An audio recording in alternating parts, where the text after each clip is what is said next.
Hola, ¿cómo estás? Te saluda Juan Mesa, host de Micrófono Amarillo. Te damos la bienvenida a este espacio. Estamos aquí justo porque te escuchamos con una de tus series favoritas, Ecos de la Tierra. Y para eso tú ya conoces a quien también hoy se convierte en host de este espacio, el licenciado Jesús Castillo. ¿Cómo estás, Jesús? ¿Qué tal? ¿Cómo estás, Juan?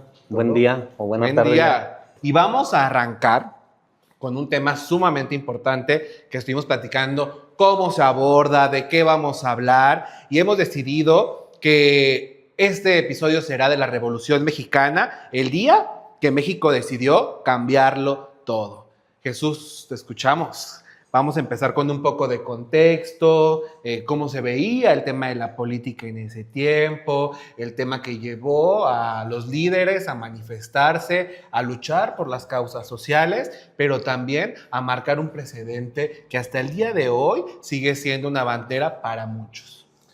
Pues sí, Juanito, mira, siempre que hablamos de temas históricos, de un proceso histórico, es básico, bueno, yo digo que es básico y debería de ser así, no porque yo lo diga, sino porque creo que es la mejor forma de entender el proceso histórico, contextualizar la época, porque muchas veces cometemos el error de hablar de un proceso histórico, de una fecha, de un movimiento, de un suceso importante, pero hablamos desde nuestra perspectiva actual, no hablamos desde el contexto que se estaba viviendo en esa época.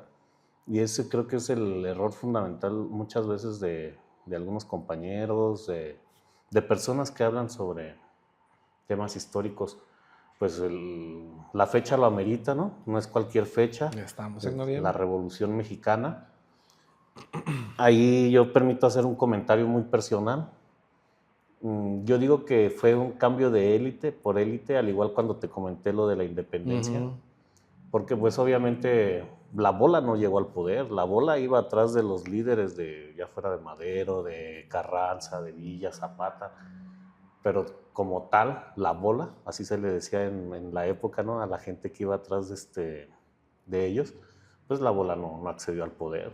Está la foto esa histórica, ¿no? Cuando llegan al Palacio Nacional, claro, y se toman la foto que luego dicen que está maldita porque ni Zapata ni Villa llegaron a la presidencia. A la presidencia, se tomaron la foto antes en la silla del Águila, ¿no?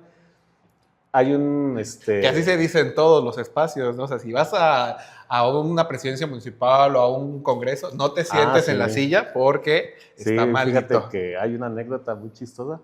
Bueno, chistosa porque me sucedió a mí. Hace algunos años, una década más o menos, ganamos en Uruapan el Distrito Norte, se ganó la presidencia y al día siguiente que fuimos a platicar a la presidencia con el diputado que yo estaba trabajando, pues nos estaba esperando ahí el presidente. Bueno, no fue al día siguiente porque todavía, más bien fue al día siguiente de que se tomó la protesta y me dice, ¿cómo ves el escritorio? Pues un escritorio bonito ahí, la presidencia municipal de Uruapan, muy bonito, grande, una silla muy bonita. Me dice, siéntate, cabrón. Y le digo, no, mi presidente, gracias. No se me vaya, se va. Sí. Si algún día tengo la intención. Sí, conocemos la leyenda. Muchas gracias por la cortesía. Sí, sé algo de historia. Bueno, entonces en ese contexto nos quedamos en que van, se toman la foto, se empieza todo este movimiento con diferentes, a lo mejor circunstancias, pero también ideales que los movían en lo particular, pero que al final congeniaban en uno solo, ¿no? Sí, pues mira, para empezar, pues el contexto será claro. Veníamos de una dictadura del general Porfirio Díaz, que sí llevó a México a la modernidad con el telégrafo, las grandes avenidas, todavía las grandes avenidas que circulamos ahorita en la Ciudad de México, pues fueron construidas por él, monumentos. Dicen por ahí los colegas, ¿no?, que quiso afrancesar la ciudad, el primer plano. También aquí en Morelia hay muchos edificios de la época que fueron remodelados. Y pues imagínate, 35 años, él llegó al poder en el 76, 1876. Él cae en 1911, entonces sí estamos hablando de 35 años que estuvo en el poder, pues una vida. Claro. Yo creo que todo lleva un ciclo, un proceso, y cuando ese proceso ya se pasa, pues es hasta nocivo para la misma persona. hay un detonante. Antes de las elecciones, hay una entrevista con un periodista, con James Clearman, que hace el presidente Porfirio Díaz en esa época. Y a palabras más, palabras menos, él dice que está preparado para dejar el poder, que México ha llegado a otro paso y que está preparado. Entonces eso es lo que enciende pues, la llama en varios actores políticos, pues que no veían la hora para también ellos pues, acceder, aspirar a la más alta magistratura. Entonces, pues Madero empieza a organizarse en el partido antirreeleccionista y pues pasa lo que ya sabemos, ¿no? Que se vienen las elecciones fraudulentas. Entonces, pues como también ya lo sabemos, como ya lo traemos bien estudiado. Cuando un político te diga que es así, casi no va a ser así. Entonces, pues no estaba preparado para dejar el poder, solamente lo dijo pues porque era un periodista internacional, la entrevista iba a salir pues, no solo en México, principalmente iba a salir en otras partes del mundo, entonces él quería dar... Que era el único método para dar a conocer tu idea, ¿no? Ajá, Con mecanismo de información. Quería proyectar otra imagen hacia otros lados, no hacia la bola, no hacia abajo. Obviamente la bola o las clases populares yo creo nunca se enteraron de la entrevista. Pudiera ser que sí, pero no lo sabemos, ¿verdad? Claro. Entonces, pues se viene la elección, una elección amañada, Madero pierde con el partido antirreeleccionista, y de ahí te acordarás que en uno de los episodios pasados hablamos sobre el libro La sucesión presidencial. Sí.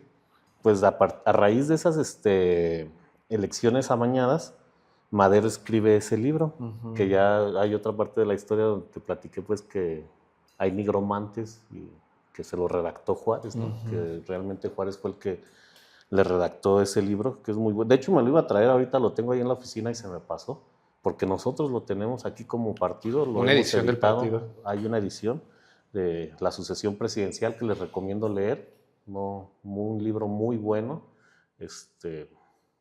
Aprenderán mucho sobre la historia de México, sobre la época, sobre todo lo que pasaba.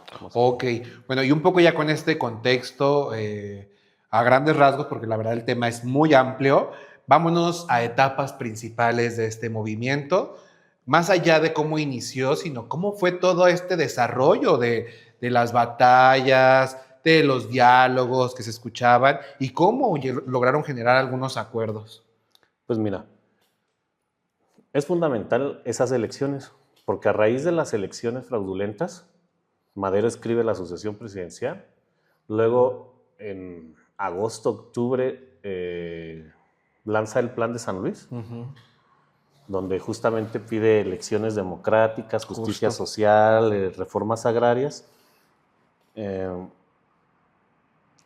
en ese Plan de San Luis viene la convocatoria al movimiento armado el 20 de noviembre del mismo año, o sea, de 1910. Entonces es muy importante ligar toda esa temporalidad cronológicamente porque viene ligado de la mano. Es como la ruta crítica que luego nosotros tenemos en tiempo electoral. Pues fue la ruta crítica de Madero. Okay. Algo así me lo imagino. Anotando a los libros, también tenemos editado el Plan de San Luis. Hay que buscarlo. También nosotros también tenemos editado el Plan de San Luis como partido político. Pues, pero luego que continuó con estas etapas que dieron paso justo a elecciones libres, a la devolución de tierras, al levantamiento armado. Pues mira, la etapa principal y primordial, primigenia, pues fue la caída de Díaz, ¿no? En el 11. Luego, pues, Madero accede al poder, pero pues accede al poder no cómodamente, sino, pues imagínate, había generales regados por todo el territorio mexicano, entonces, pues unos seguían siendo fieles a Díaz, otros pues tenían sus propios intereses regionales. No era tan fácil, entonces Madero vivió 2 años turbulentos. Podría decir yo que fue como una guerrilla de guerrillas, que había problemas, el movimiento social estaba muy álgido, entonces el 11, 12 hasta el 13, que es en febrero. Recuerdo muy bien la fecha porque, Porque es cumpleaños. como yo soy de febrero, pues la decena trágica viene en febrero. No recuerdo si fue el 17 o 13 de febrero, eso sí no lo recuerdo, pero fue en febrero de 1913 cuando Victoriano Huerta pues traiciona a Madero y a Pino Suárez. Entonces,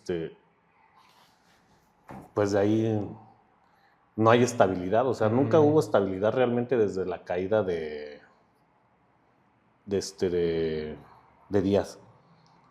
Pasa 2 años Madero en turbulencias, pues luego desgraciadamente lo matan, lo traicionan, el Chacal, ¿no? Que es apodado Ok, sí, Victoriano sí, sí. Huerta, el El Chacal. Demasiadas divisiones internas, como te comentaba. Los generales, ya lejos de ser fieles a una causa, son fieles a sus intereses regionales, o sea, ya no les interesa más quién manda en el centro, en la capital, sino pues ellos afianzan su poder Local. local. Y te voy a decir algo, se da que muchos generales son gobernadores ya en los 20 de sus estados, y hay muchas dinastías que siguen Que gobernando sigue, hasta justo la eso iba a época. abordar, que justamente ahí donde se concentró el poder de manera regional, eso ha llevado a que hasta el día de hoy, generación tras generación, se lleve esta sucesión de poder, porque la lucha continúa y se van mejorando poco a poco a través del tiempo, ¿no? Sí, porque, por ejemplo, mira, lo que te comentaba, surge la Convención de Aguascalientes, donde quieren que pues, los liderazgos limen asperezas, se llegue a un acuerdo, a un gran acuerdo nacional, pero pues, ay, el de Sonora, el de la barba, ¿cómo se llama? Carranza. Carranza. Carranza no llega al acuerdo con Villa y los zapatistas, con Villa y Zapata. Entonces la Convención de Aguascalientes, pues más allá pues se funda se realiza, no se funda, se realiza con una buena causa, pues no llega a ningún lado, las divisiones siguen. Por ejemplo, en el 15, Obregón, el general Álvaro Obregón, derrota a Zapata en Celaya, que ya luego más adelante comentaré una anécdota de esa batalla. Son las causas, como va más o menos el En movimiento ahí. 1915. O sea, todavía, aparte de justo la ruta crítica que mencionabas, que la fecha fatal era el levantamiento armado para desencadenar una serie de logros y de reformas, pues justo fue todo lo contrario. Empezaron un poco de complicaciones, pero también la concentración de poder de manera regional, el crecimiento de liderazgos en ciertos estados y de manera global, a ver, tengo dos preguntas. De manera global, ¿cómo se tradujo esto en logros y reformas? Uno. Y por otro lado, ¿cómo te imaginas tú que en algún momento toda esta lucha tuvo o cumplió su objetivo principal? Pues mira, los logros pues fueron muchos. Al concluir ya todo el movimiento inestable, todos estos batallas regionales, el reacomodo pues, de las fuerzas, de los cacicazgos, pues se da un reacomodo y hay un logro que, pues, las reformas, llega la reforma agraria donde se reparten más de 100 millones de hectáreas en ejido, vía potrero, pero pues se le da bastante tierra a los campesinos. Eso es algo bueno, creo que es de lo mejor que tuvo. ¿Qué más se puede decir? Hay iba a decir como equidad democrática, o de democracia electoral, pero no, porque sí, el tema del poder sigue muy flojo. Hay cambios muy constantes, yo creo hasta el 34, que es cuando el general reafirma todo, pero hubo momentos, por ejemplo, un momento en la historia que se llamó el maximato, ¿no? Porque había el jefe máximo, Claro. que había una sola persona que desde su hacienda quitaba y ponía presidentes. Entonces, pues otros logros pues son los derechos laborales, se logra la jornada de 8 horas, se logra el derecho a huelga, se permite crear las organizaciones sindicales, ¿no? Pues donde los obreros tienen derecho a juntarse y decidir ellos sobre sus propias reglamentos, sus estatutos internos. Y eso en lo global. Y pues el máximo logro de la revolución, pues yo diría que es la Constitución del 17, que todavía nos rige en algunos temas. Pues es la base. Sí, es la base. Yo diría que muy manoseada.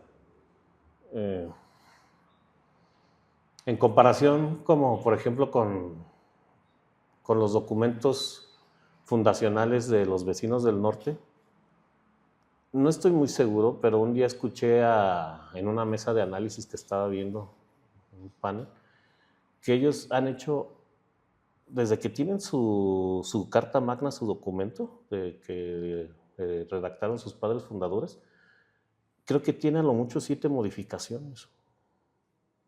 Entonces, nosotros elegimos cada 3 años y le están modificando y le cambian. Hemos sido asesores, ¿no?, en un parlamento, claro, en un congreso. Entonces, presentan una reforma y nada más es cambiarle un punto por una coma. No se Son más de forma que de fondo. Sí, justamente, no que se es lo llega que al fondo, la era lo que sociedad. iba a comentar. Entonces, muchas veces creo que esos documentos, esos compañeros o los que redactaron esos documentos, pues estaban muy adelantados a su época, muy, muy adelantados a su época, y a veces creo que yo, algo personal, que ni deberían de tocarlos a veces, o muy poco. O sea, sí, era otro contexto, pero pues no ha cambiado mucho el país. Sí, que básicamente un poco sería adaptarlo a las nuevas circunstancias sociales, que es lo que se requiere, pero en sí, en esencia, la esencia, el exactamente. documento ha sido lo más sustancial que le ha dado a nuestra nación justo resultados favorables, ¿no? Y a ver, también un poco, que eso me surgió ahorita que estabas platicando, ¿cómo era el tema de lo que nos comentas, pero aquí en Michoacán? ¿Cómo se vivieron esos momentos aquí en Michoacán?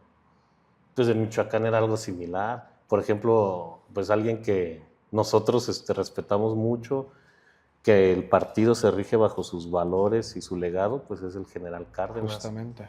Él, para la época estaba haciendo, bueno, no para la época, él andaba peleando también, en esa época, él andaba peleando, pues todavía ni general era, él era muy Andaba joven. en el movimiento. Sí, andaba en el movimiento. De hecho, ahorita me recordaste una anécdota, que hay otro general muy importante en la historia de México, que aunque no concordaban, no estaban dentro del mismo bando, son muy importantes, y creo que no se le ha dado el reconocimiento histórico a su figura, a su obra. Es el general Felipe Ángeles. Bueno, ahora hicieron un aeropuerto que la central avionera, pues, pero no vamos a entrar en este tema ahorita. Pero bueno, se le dio el nombre.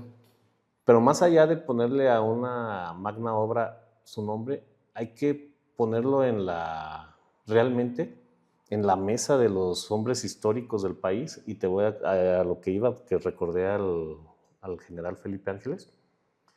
Él captura al pelotón donde iba el general Cárdenas cuando todavía no era general. Okay. Lo captura y estuvo a punto de fusilarlo y le perdonó la vida. Wow. Y le perdonó la vida, y luego el otro fue un gran hombre en la historia de México. Pues justamente. O sea, dos grandes hombres. O sea, a veces te digo, hay cosas que, pues yo creo que, no sé qué vería en él o qué, pero pues ya lo tenía en la fila de fusilamiento y ahí le perdonó la vida y lo dejó ir. Entonces son cosas que no se comentan mucho, que tal vez yo creo muy, muy pocos saben. Yo lo supe en la Facultad de Historia y no fue en clase, fue en una de esas tertulias que me aventaba con los profesores. Okay. Ahí fue donde, ahí es donde se aprende más. Un profe que es especialista en Cárdenas, mi querido maestro Alonso Torres Aburto, fue cuando nos platicó eso.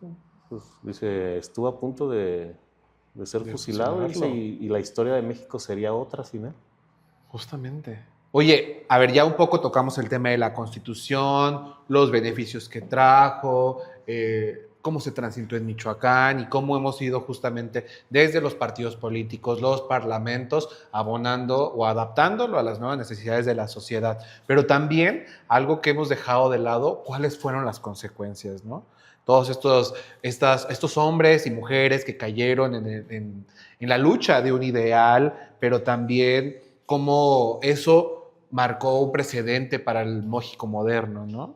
Sí, pues prácticamente, bueno, ahorita que me dijiste de los logros, se me pasó comentarte también que pues eh, logramos ser dueños de nuestro petróleo y de lo que se yacía de nuestro subsuelo. Eso es otro de los logros de la revolución, porque se le quitó a los extranjeros.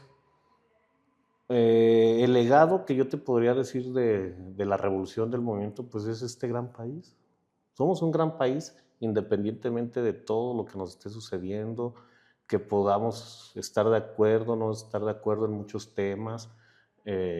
Tenemos mucha historia, pues recursos naturales, mucha riqueza cultural, gastronómica.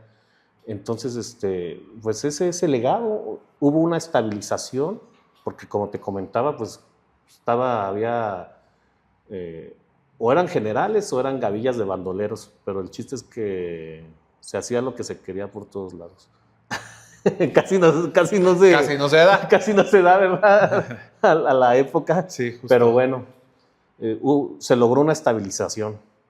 Hubo un desarrollo estabilizador. El movimiento inspiró otros movimientos en América Latina. ¿Ves lo que te puedo decir? Y hasta la fecha sigue siendo algo parte fundamental. Fíjate que hace unos años, no sé, creo como 2 años, falleció, o 3, Porfirio Muñoz Ledo. Él para mí se me hacía como el último eslabón de la cadena de aquel México revolucionario. Y toda esa historia toda esa transición, la historia de México a este México moderno en el que actualmente estamos viviendo. Y en ese momento, para mí, no sé si algunos profes me estén viendo, compañeros, colegas, pero para mí creo que él fue en el momento en el que él fallece, se cierra, como decía Fernán Braudel y los estadios cíclicos de la historia, se cerró un periodo. Sí. No se cerró cronológicamente hablando en años, pero se cerró un periodo para mí, porque él fue la unión de esos hombres con estos hombres actuales. Para mí ese fue el ciclo, el cierre de la Revolución Mexicana con la muerte de Porfirio Muñoz Ledo. Sí, justamente. Y hay que leer sus libros, están muy buenos. Sí, tenemos mucha tarea, mucha lectura que hacer. A ver, pero ya ahora ya un poco para cerrar, ¿qué más les tienes que decir a quienes nos escuchan en este espacio hoy que estamos de vuelta? ¿Qué temazo, con esta segunda temporada de Micrófono Amarillo? Pues bueno, mira, me han comentado varios cuates que luego les gustan los chistecillos que saco, ¿no? las anécdotas que casi no se saben. Y por ejemplo, estaba comentando sobre el tema del general Obregón que derrota a Zapata en la batalla de Celaya, pero ahí él también pierde un brazo con un cañonazo. Ajá. Él pierde un brazo. Ya luego, cuando él ya es un político de corbata y todo, un político de reforma, pues ya la fuerza no se utilizaba, o bueno, según no se utilizaba, pero para hacer que su causa o lo que él quería que se hiciera, pues decía, no hay un mexicano que aguante un cañonazo de 50,000 pesos. ¿No? Y todavía creo que hasta ahora se lo escuché a un diputado que lo dijo en tribuna, dijo, no hay mexicano que aguante un cañonazo, pero dijo la cantidad de lo que estaban peleando. Dije, bueno, al menos ese cuate sabe algo de historia. Pero el otro que nos contabas, el otro anécdota.